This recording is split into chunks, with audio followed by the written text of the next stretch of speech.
Hi there, I'm meteorologist Elyse Smith, joined of course by Houston Chronicle meteorologist Justin Ballard, and we are talking about October. It's really felt more like summer. I've been calling it Hot-tober, and we are going to be talking about the heat, not only that we're experiencing here in Houston, but across the country. But really, this month has felt so warm so far. And possibly a look ahead to what could be a dry and warm winter. Oh boy, I don't even want to talk about it. So you're calling it Hot-tober. Yes. I've seen online, I'm going to start calling it this hot-umn, H-O-T-U-M-N. H-O-T-T-O-G-O, too. Yeah, exactly. So it's gotta go. It's gotta go.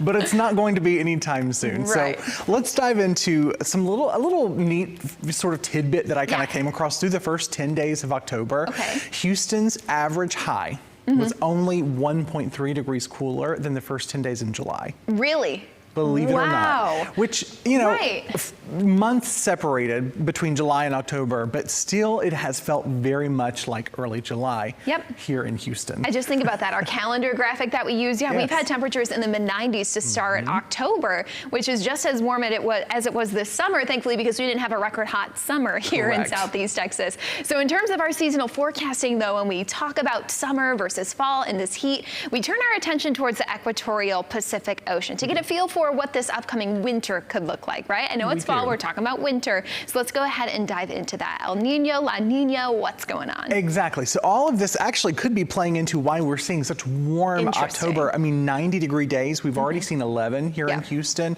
We'll likely see maybe a couple more before the month is over. Hopefully not 18 like we saw last October, but let's talk a little bit about what's going on with La Nina that officially has kind of reformed in the Eastern Pacific.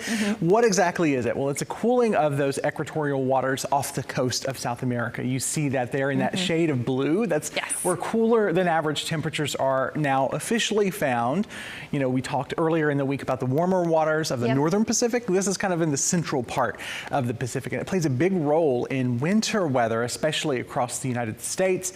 And here in Texas, what do we normally see? We normally see warmer and drier weather because that jet stream gets pushed too far to the north. So let's kind of show the pattern here. Drier, warmer. Not exactly what you want to hear if you were hoping for a wet, cloudy, cool sort of winter, colder and wetter there. That kind of footprint there across the upper Midwest and into the northern plains. Right. So we're under a La Nina watch now.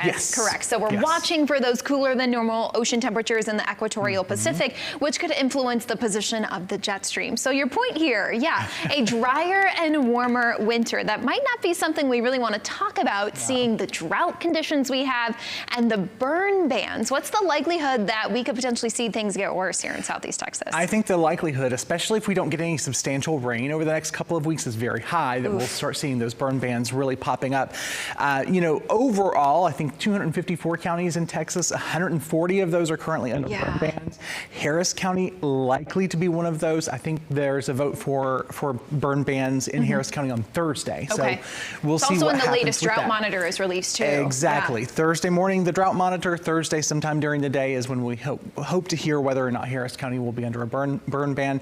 If not this week, I imagine it's probably coming sooner rather than later. Right, with minimal rain in the forecast, unfortunately. It's really, you know, we got to take two with this. It's been beautiful, a little too warm for my liking for fall weather, but unfortunately, we really do need the rain. We really do, and not looking like we're going to catch up anytime soon. Yes, so thank you so much for joining us with this extra analysis, talking about the La Nina, why it's been so warm, and some of the things related to that. I'm meteorologist Elyse Smith for meteorologist Justin Ballard. Thanks so much for joining us.